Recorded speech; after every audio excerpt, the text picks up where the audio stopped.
بقى كده ايه ونبدا مع بعض. الدرس بتاع النهارده الدرس الثالث في الاستاتيكا. احنا اخدنا الدرس الاولاني الباسيولوجي كان بيديني نقطه زي دي كده او جسم زي ده بأثر عليه بكام قوه؟ بقوتين. ادي قوه واحد وادي قوه اثنين، ده الدرس الاولاني. وكان بيقول لي لما الجسم ده اثر عليه بالقوتين الجسم ده هيتاثر عليه المحصله عليه قد ايه؟ وفي اتجاه ايه؟ هيتحرك فين؟ فانا كنت بجيب له المحصله والاتجاه. فمثلا المحصله وليكن كانت ماشيه هنا وفي الاتجاه ده.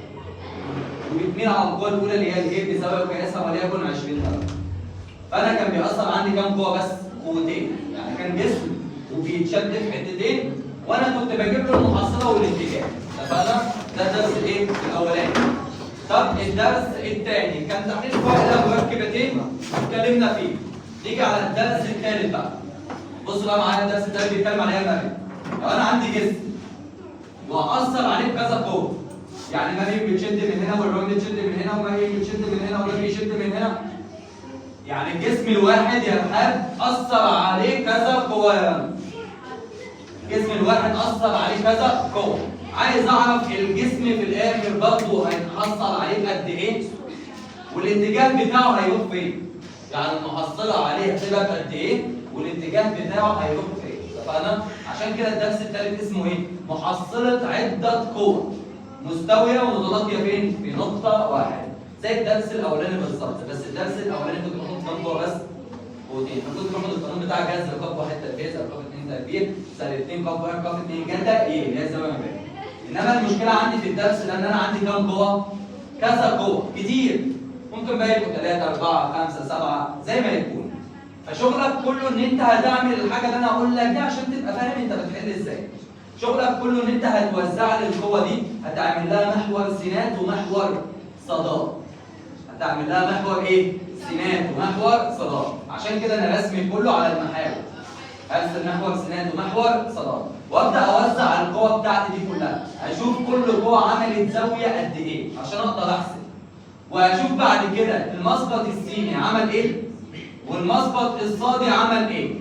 وبعد كده اجيب منهم الايه؟ المحصله. طب يا مستر بعد ما اطلع قيمه السين وانا اقول لك هتطلعها ازاي حالا؟ انا هكلمك في التفاصيل دي كلها حالا ازاي؟ بعد ما اجيب قيمه السين واقول لك ازاي تجيبها. وبعد ما اجيب قيمه الصاد تجيب بقى المحصله، المحصله بتساوي ايه؟ جذر السين تربيع زائد صاد تربيع. ما انت ما تنساش الهدف الاساسي من اللي انت عايزه ده كله ايه وايه؟ محصله والاتجاه. انت محتاج مين يا جنى؟ محصله. محتاج مين؟ الاتجاه عشان تحل. فما تنساش هدفك.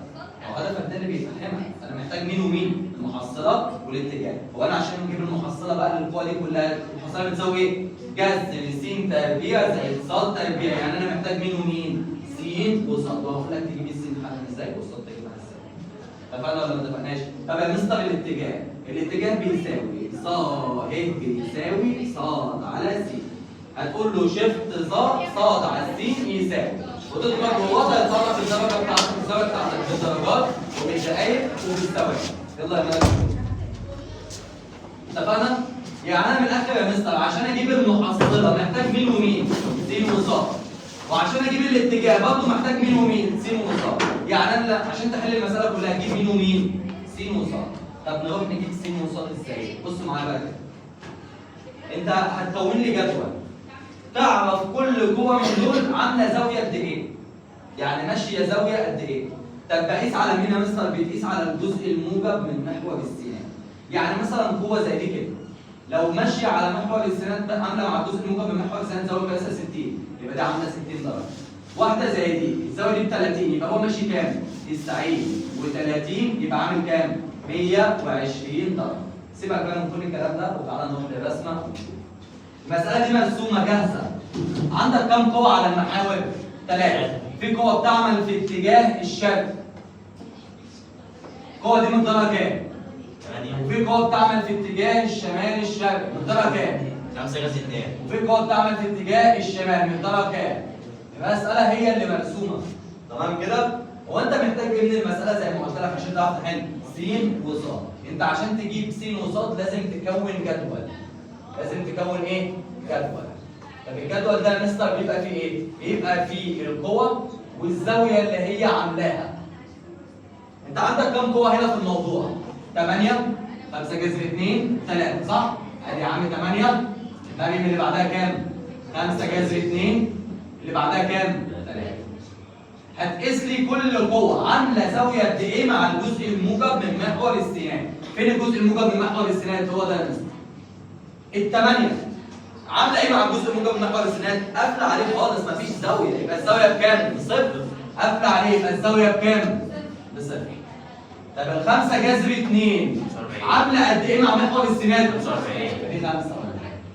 طب الثلاثه عامله قد ايه مع محور السينات؟ 90 مع الجزء الموجب من محور السينات. اتفقنا؟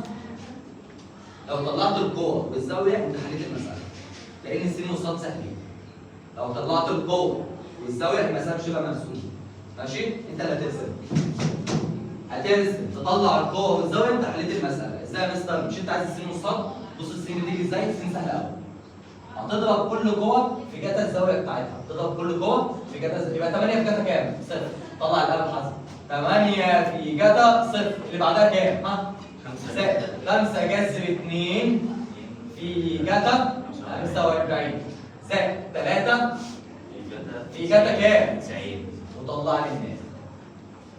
الصاد نفس الكلام بس بدل ما بضرب في الجتا هضرب في الايه؟ في الجا. يبقى 8 في جا صفر زائد 5 جذر 2 في جا 45 زائد 3 في جا 90. اعمل بقى الحاسبة كله شغال بقى الحاسبة. السين دي طلعت بكام؟ طلعت بكام؟ 13. دي طلعت ب 13. والصاد طلعت بكام؟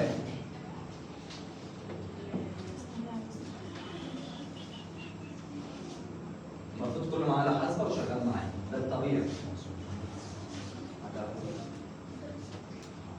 8. كم؟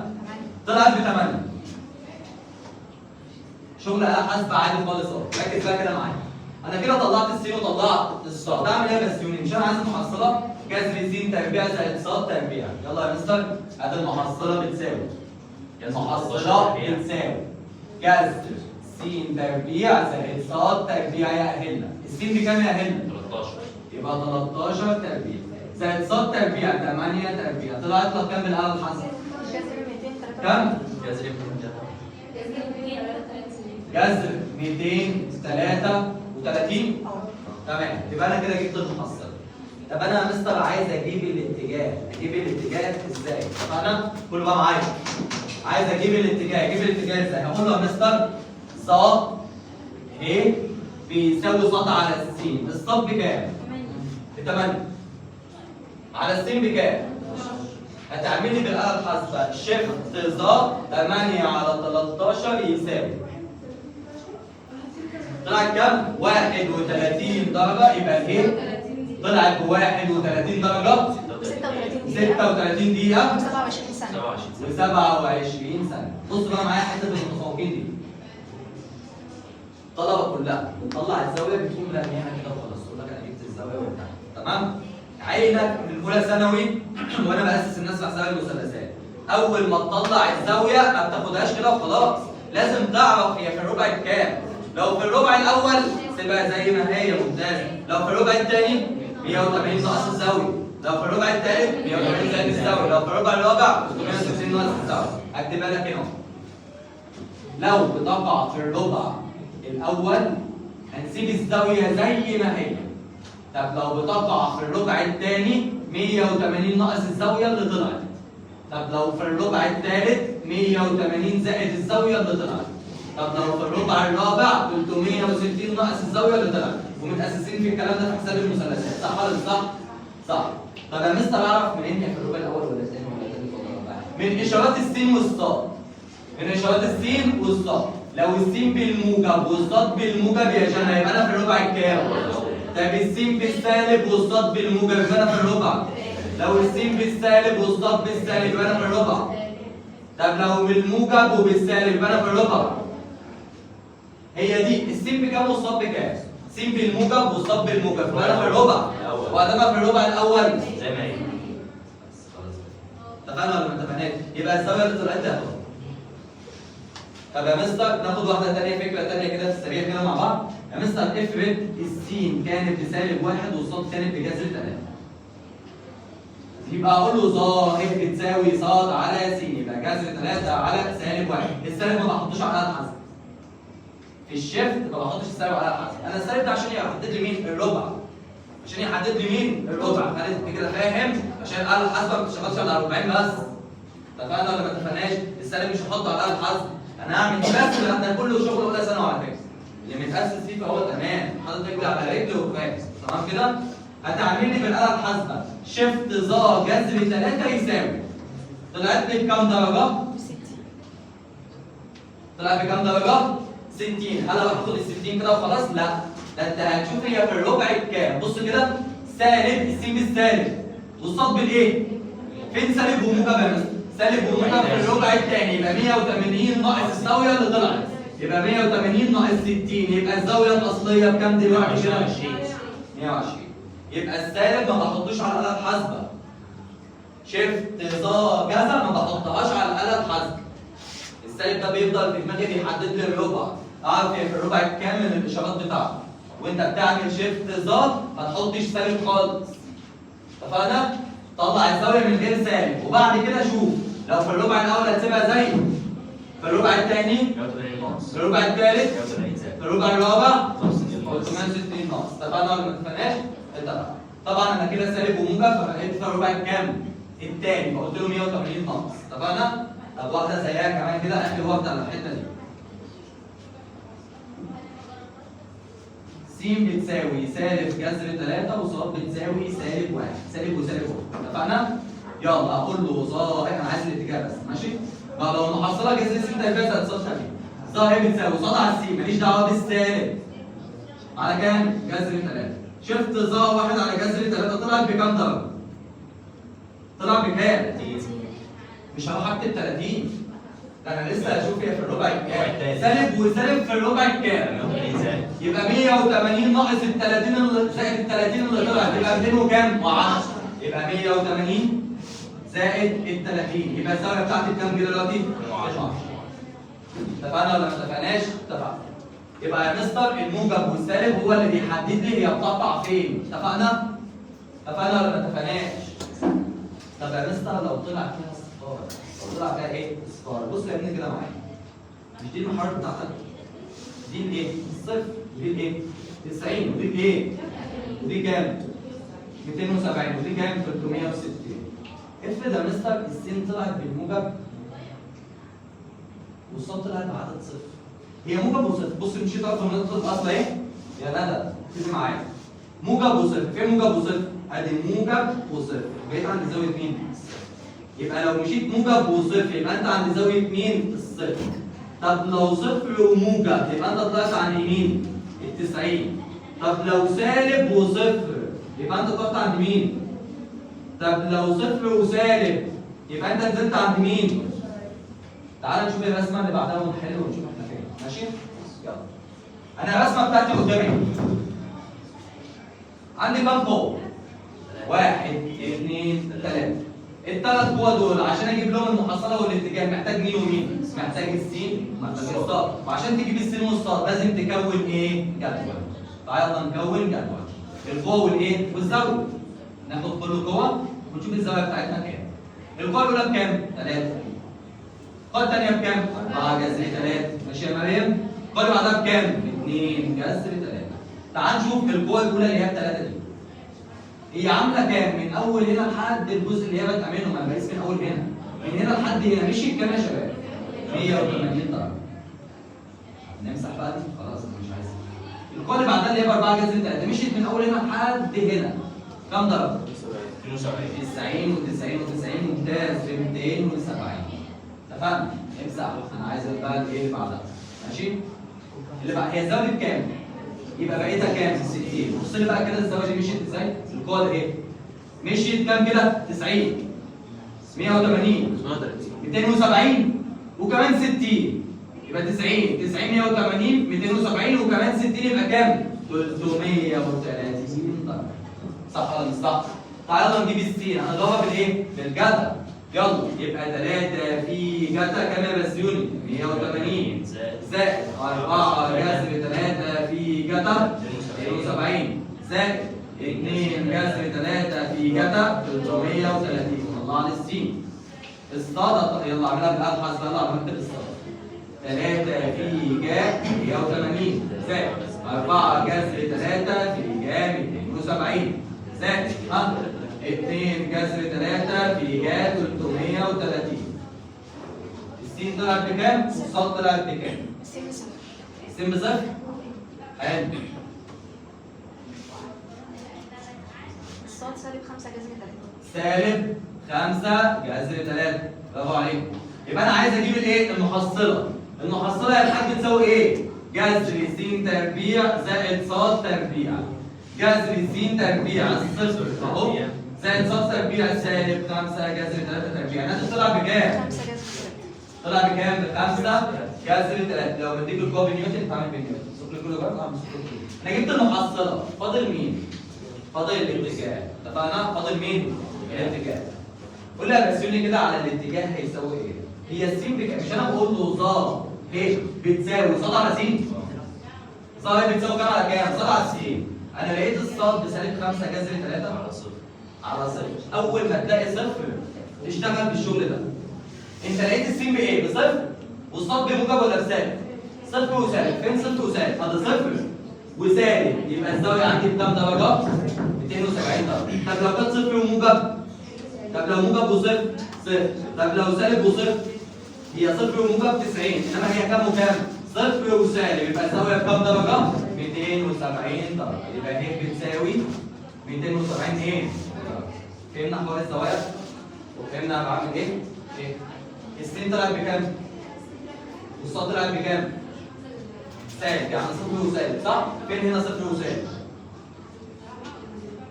صفر وموجب فوق، انما صفر وسالب تحت. يبقى كام؟ انا كده بس 270. اتفقنا؟ في مشكله في الكلام ده؟ طب لو كانت س بالموجب وصاد بصفر، يعني موجب وصفر يا ارحاب يبقى فين؟ طب لو سالب وصفر يبقى 180. كلام معايا. في اي مشكله في الكلام ده؟ صور لي المسألتين دول يلا عشان انا هكتب الشرح بتاعت المحاضرة. يلا معايا في ثانية كده انا همسحها. في ثانية تصورها.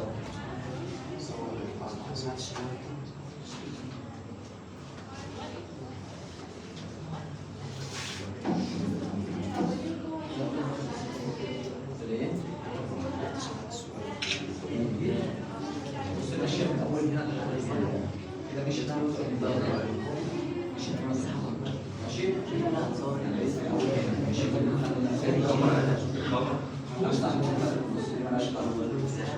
اهم حاجه عندك في المساله واهم حاجه دي. اهم حاجه دي اللي بتطلع الزوايا بتاعتك. اهم نقطه دي صورتيها.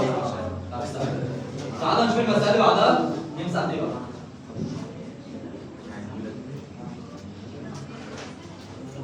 قولوا بقى معاك المساله اللي بعدها.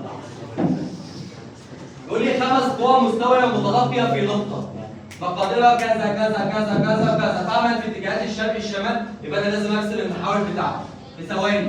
انت جاي راسم المحاور بتاعتي كده. طبعا ده الايه؟ الشمال، الجنوب، الشرق، الغرب. يلا معايا. بيقول لي اول قوه كام؟ تعمل في اتجاه مين؟ الشرق. هو بيقول لي على الترتيب، هو يعني نفس الترتيب. 12 في اتجاه الشرق، يبقى القوه ماشيه كده وبكام؟ 12. القوه بعدها بكام؟ 9. تعمل في اتجاه مين؟ الشمال. ادي الشمال اهو وبكام؟ ب9 كده يا جنى من الاول. 5 جذر 2 تعمل في اتجاه مين؟ الف ولام والف ولام، الشمال الغرب. يبقى في النص ما بين الشمال والغرب. يبقى الزاويه دي بكام؟ ودي بكام؟ مقدارها كام القوه الثالثه؟ 5 جذر 2. القوه اللي بعدها بكام يا مريم؟ 7 جذر 2 تعمل في اتجاه ايه؟ الجنوب الغربي، ما بين الجنوب وما بين الغرب. يبقى دي برضه بكام؟ ودي برضه بكام؟ 45. القوه دي بكام يا مريم؟ 7 جذر 2. القوه اللي بعدها مقدارها كام؟ 7 تعمل في اتجاه ايه؟ الجنوب. دي ماشيه لتحت ايه؟ 9. عندي 5 قوى. برضه هحتاج لها السين والايه؟ والصاد. صح؟ انا هحتاج لها السين والصاد. هو انا عشان احل محتاج ايه؟ محتاج القوة والزمن. يلا انا خلينا القوة اللي عندنا هتجاوب عادي مفيش مشكلة. مين ال5 قوى اللي عندي اهم؟ 12 9 5 جذر 2 وهكذا. ها 12 9 5 جذر 2 7 جذر 2 7. الزاوية ال 12 عاملة مع جزء الموجب من محور السنان ده لازقة فيه. عاملة زاوية كام؟ صفر. طب التسعة عاملة مع بص بقى معايا وانا بقيس عشان ما نرجعش نبوظ الرسمة، خليكي معايا هنا. ال 90 ده اهي بسبب التسعة ده عاملة كده كام درجة؟ 90 ادي 90. يبقى ده عاملة كام درجة؟ 90. طب 5 جذر 2 اللي هي ده اهي. قايسة من هنا لحد هنا كام درجة؟ 90 و45 يبقى كام؟ 135 درجة. طب السبعة جذر 2 اللي هي ده اهي. قيسي كده معايا 90 180 وكمان 45 يبقى كام؟ 225 درجة. طب القوة اللي بسبعة قيس معايا 90 180 270 يبقى عاملة كام؟ 270 درجة. هي طويلة بس مفيش بقى أي مشكلة. يلا نجيب السين، السين هنضرب كل ده في الجتا، ملوني 12 في جتا صفر زائد 9 في جتا 90 زائد 5 جذر 2 في جتا 135 زائد 7 جذر 2 في جتا 225 زائد 7 في جتا 270. تمام؟ طلع كلها بصفر. بصوا انا اصلا ما كملتش بقيه السؤال، بصوا كده بيقول لك ايه؟ اثبت ان المجموعه ايه؟ عارف يعني المجموعه متزنه يعني ما بتتحركش، يعني المحصله عليها بصفر، يعني السين هتكون بصفر وقصادها هتكون بكام؟ بصفر. اتفقنا؟ لما يقول لك اثبت ان المجموعه متزنه يبقى السين بصفر والصاد بصفر، فالمحصله تطلع بكام؟ بصفر.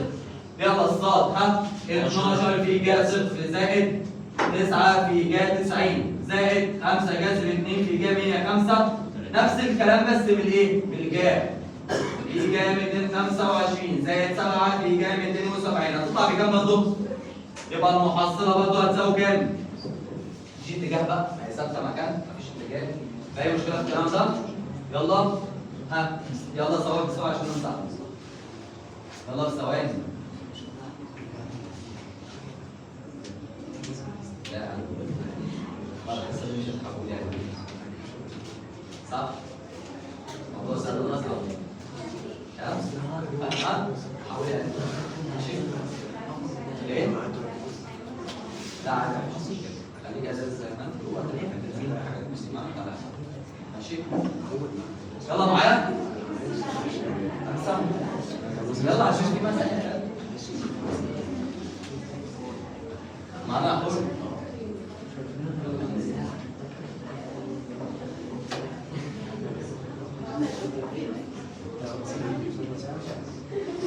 يلا معايا السؤال اللي بعده. اصطبت قوة مقدارها كذا، يبقى انا لازم اعمل لها برضه ايه؟ محاور. اتفقنا؟ يلا معايا. يقول لي اصطبت قوة مقدارها كام يا الحالة؟ 8 مع جذر 3 فجذر 3 14. ما ادانيش ولا شمال ولا شمال. يقول لي الزاوية ما بين القوة الأولى والثانية كام درجة؟ 30. ما بين القوة الأولى والثانية. أنا هعتبر إن القوة الأولى بتعمل في الاتجاه بتاع الشمال ده اللي أنا ببدأ منه. يبقى القوة الأولى والقوة الثانية الزاوية بينهم كام درجة؟ 30. يلا القوتين دول بكام وبكام؟ القوة الأولى كانت بكام؟ 8. والقوة الثانية كانت بكام؟ 4 جذر 3. وفعلا الزاوية بينهم عملتهم بكام درجة؟ 30. ندخل على اللي بعد كده. بيقول لك وما بين طبعا دي 30 يبقى الباقي بتاعها كده كام؟ 60. وبيقول لك الزاوية ما بين الثانية والثالثة 120. ما بين الثانية والثالثة 120 تطلع كده 120 في 65 يبقى لي كام؟ والحته اللي هتكون لي كام؟ القوه الثالثه دي بكام؟ 6 جذر 3.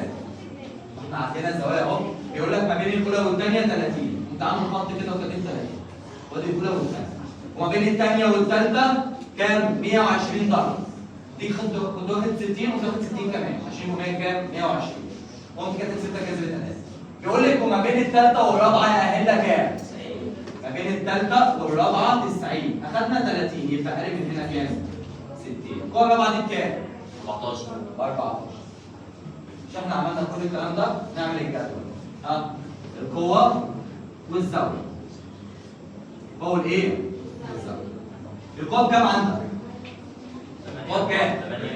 8 واللي بعدها 4 جذر 3 اللي بعدها 6 جذر 3 اللي بعدها كام؟ 14 الزاويه دي بكام بتاعت ال 8 طب 4 جذر 3 عامله زاويه كام؟ 30 طب 6 جذر 3 عامله كام؟ 30 و60 90 و60 150 درجه وتقيس كويس. طب ال 14 عامله كام؟ عامله 180 وكمان 60 يبقى كام؟ 240 درجه. واطلع السين بالجدع واطلع الصاد واجيب المحصله واجيب الاتجاه. في مشكله فيه؟ سهل الكلام ولا صعب؟ نفس اخواتها اللي فاتت. يبقى انت لو رسمت المساله وطلعت جدولك يبقى انت حليت الايه؟ المساله. تعال ناخد هنا ايه المساله الاخيره دي، هي دي اسهل واحده وخد بالك منها عشان المقال بتاع الامتحان. خد بالك منها عشان المقال بتاع الامتحان. يعني المفروض اصلا في العادي اكتر مساله بتجيلك هي بتاعت الزوايا دي. هي اكتر واحده بتجيلك. فهو ممكن يسيب الدنيا كلها ويجيب لك ايه؟ سواء بقى كان مستطيل او مربع، المستطيل ارخم شويه فانا جايبه لك. ماشي؟ واقول لك سبحان الله مربع يبقى عامل ازاي؟ اقول لك فكره المساله دي اصلا في ايه؟ يلا بقى معايا يا رجاله اخر المساله معايا. ا ب ج ده المستطيل، كنت انا قمت جاي راسم الرسمه بتاعتي عامل المحاور. ركزي يا بنتي بقى معايا عشان اخر المساله ايه؟ زي ما قال. بيقول لي ا ب ج ده المستطيل. هقوم جاي راسم مستطيل ويا ريت النقطه اللي انت تبدا بيها تكون هي النقطه اللي ايه؟ عند نقطه الراس. يستحسن يعني. اتفقنا؟ قمت جاي راسم مستطيل. وعلى حسب الاطوال بقى ده اطول ده اطول مش هتفرق معايا. ا ب ج د. اتفقنا؟ ادي عامل مستطيل قدامك اهو. بيقول لك ايه؟ ا ب ج ده المستطيل، ا ب بكام؟ 8 سم. والب ج بكام؟ ب 6. واو تنتمي للجيم د، ماشي يا مستر، حيث الواو ده بكام؟ ب 6. الواو ده ب 6. ماشي يا مستر.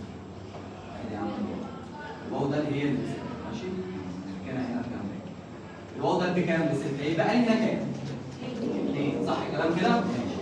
وبعد كده بيقول لي ايه؟ أثرت قوى مقاديرها، خد القوى بقى هقسمها باللون الأزرق. القوى هقسمها باللون الأزرق. أنا كده رسمت المستطيل لسه ما جيتش جنبه. قوى مقاديرها كام؟ 12 ودي ودي. ال 12 بتعمل في اتجاه مين؟ ادي الالف ب. ادي القوة الأولى مقدارها كام؟ حطيتها جوه دايرة مش ب 8، القوة بكام؟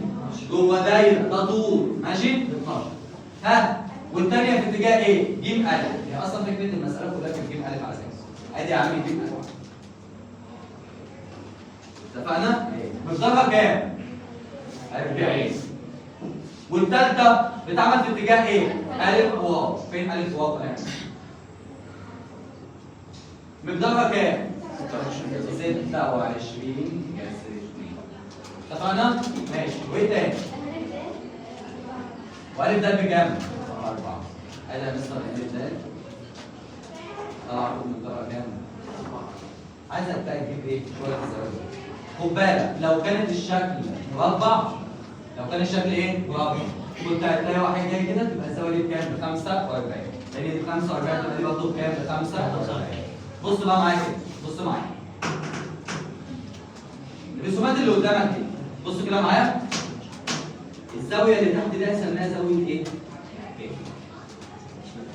والزاويه دي كلها على بعض سميناها زاويه ايه؟ اتفقنا؟ الزاويه كلها سماها ايه والزاويه دي سماها ايه؟ سؤال متفوقين على فكره، فكل ركز بقى معايا. احنا خلاص عدينا الليفل ده ودخلنا في ليفل تاني. تعالى يلا نجيب كل قوه والزاويه بتاعتها، صح ولا مش صح؟ مش كده رسمت؟ يلا. ادي القوه وادي الزاويه. انا عندي كام قوه؟ 4 قوى، واحده بكام؟ 12 40 26 جذر 2 4. تعال نشوف كل واحده عامله زاويه مقدارها قد ايه مع قوس الموجب من المحور ازاي. اللي ب 8 دي تمام كده، مش اللي ب 8 اللي ب 12، اللي ب 12 دي عامله زاويه كام؟ 0.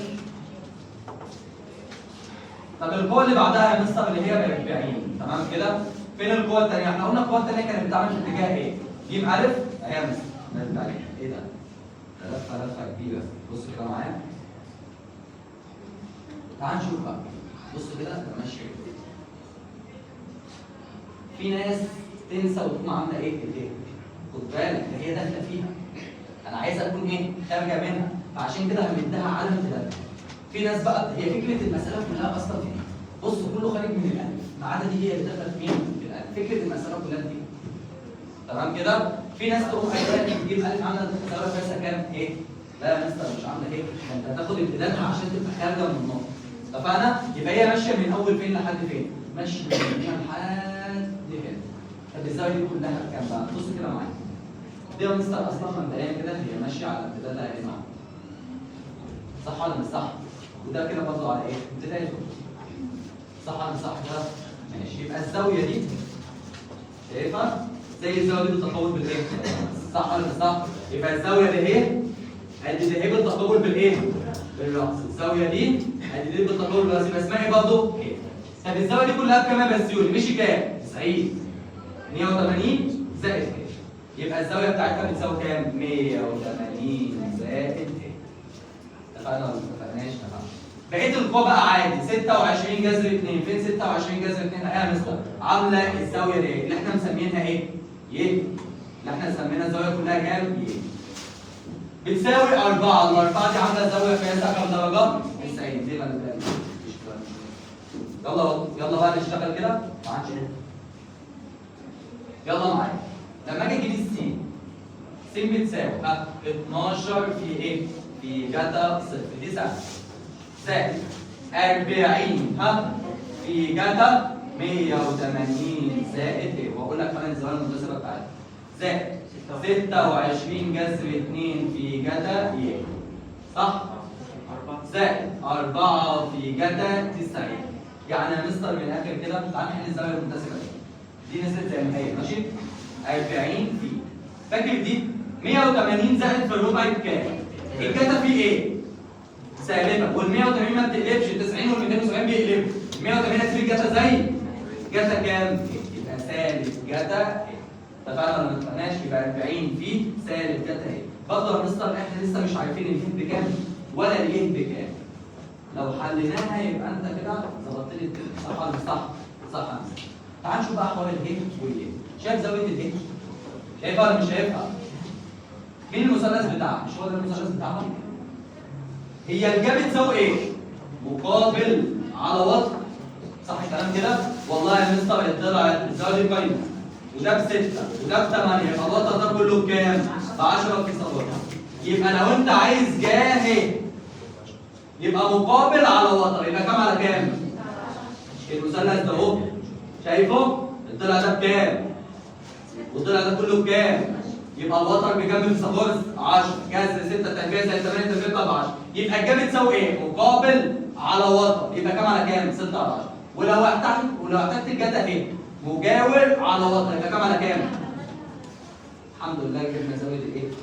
يعني لو انت عايز هنا جتا ايه؟ يبقى الجتا ايه بكام؟ 8 على 10. يبقى 40 في سالب الجتا ايه بكام على كام؟ 8 على 10. عايزين اليه بالمره بقى يا مستر كده تظبط لنا الدنيا فيه. ماشي تعالى نشوف يا عم الايه؟ بص كده معايا الايه جاي منين لفين؟ جاي من اول هنا لهنا صح؟ ما هو الضلع بتاعها كان اسمه ايه؟ الف واو. الضلع بتاعها كان اسمه ايه؟ ركز معايا في المثلث وبلاش كلام، شوف انا بظلل لك ازاي. ماشي يا مستر طب فين المقابل بتاعها؟ هنكون نازلين كده بشكل عمودي. ننزل بشكل ايه؟ مش الضلع ده ب2 يبقى ده بكام؟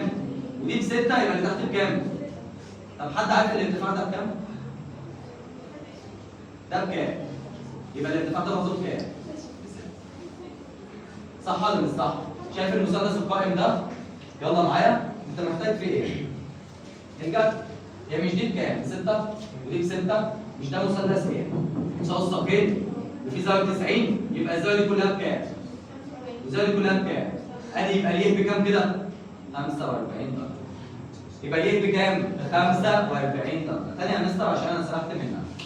بص كده معايا تاني مش الزاويه دي كلها الكبيره دي كلها كانت زاويه الايه؟ صح ولا مش صح؟ الايه دي كانت طالعه هنا لحد نقطه الايه؟ لحد نقطه مين؟ الواو. نزل لي منها عمودي عشان اعرف اجيب الجا والجتا والظا لازم يكون مثلث ايه؟ قائم. قمت منزل اهو زاويه 90 درجه. بقيت انا في المثلث ده يا جدع، شايفه المثلث ده؟ تعرفي تجيبي لي الاقطار بتاعته؟ دي زاويه الايه اللي انا محتاجها. تعرفي تجيبي لي الاقطار بتاعته؟ الضلع اللي فوق ده بكام يا جدع؟ يبقى الحته اللي تحت دي كلها بكام؟ صح ولا مش صح؟ الحته دي ايه بس؟ بكام يا جنى؟ ب6. طب ده بكام يا جنى؟ اشمعنى؟ عشان ده بكام؟ يبقى ده برضه بكام؟ ده مثلث متساوي وفي زاويه ب 90 صح الكلام كده؟ يبقى الزاويتين اللي تحت دول بكام؟ قد بعض 180 ناقص 90 على 2 يبقى دي بكام؟ ودي بكام؟ يبقى ليه بكام؟ اتفقنا؟ يبقى جتا 45 زائد 4 في جتا 90 ونزلت دي برضه زي ما هي كانت في الاول 12 في جتا كام؟ يبقى انت كده هتطلع السي والصاد بقى سهله خلاص ما انت طلعت الايه واليه ما هي الايه هتعملها بقى بالايه؟ بالجا بس خد بالك بقى تعالى نعمل الصاد يلا كده يلا صاد بتساوي 12 في جا صفر زائد 40 في جا 180 زائد ايه؟ زائد 26 جذر 2 في جا 45 زائد 4 في جا كام؟ 90. بص بقى معايا النبي من اخر نقطة 180 زائد في الربع بكام؟ الجا فيه سالبة وال 180 ما بتقلبش تفضل زي ما هي سالب جا ايه؟ يبقى 40 في سالب جا ايه؟ سالب ايه؟ الجا ايه بكام لسه جايبينها؟ 6 على 10 يبقى 40 في سالب 6 على 10 واعملها كلها يبقى انا كده جبت السين وجبت الايه؟ الصاد. السؤال ده بالمتفوقين فكرته هي حاجتين. اول فكره يا روان النقطه اللي داخله في الالف لازم تخليها على ايه؟ على امتدادها يعني تقيس ده كله. تاني فكره ان هو لو مستطيل انت عملنا الشغل ده عارف لو كان مربع اسهل بكتير لان المربع اول ما بتطلع من هنا يبقى الزاويه دي بكام؟ 45 ودي بكام؟ لو جاب لك في الامتحان هيجيب لك مربع عشان اسهل شويه اتفقنا؟ بس هي الفكره كلها في اللي خارج ده بسيوني دي ب 45 يا بسيوني هتبقى دي بكام؟ يبقى الزاويه بتاعتها بكام كلها؟ 90 و90 و45 يبقى 225 درجه. ولو مستطيل انا جبت لك اصعب حاجه. اتفقنا؟ لان زاويه الايه اللي كانت من شويه وزاويه الايه؟ تمام. يلا عشان ناخد الواجب.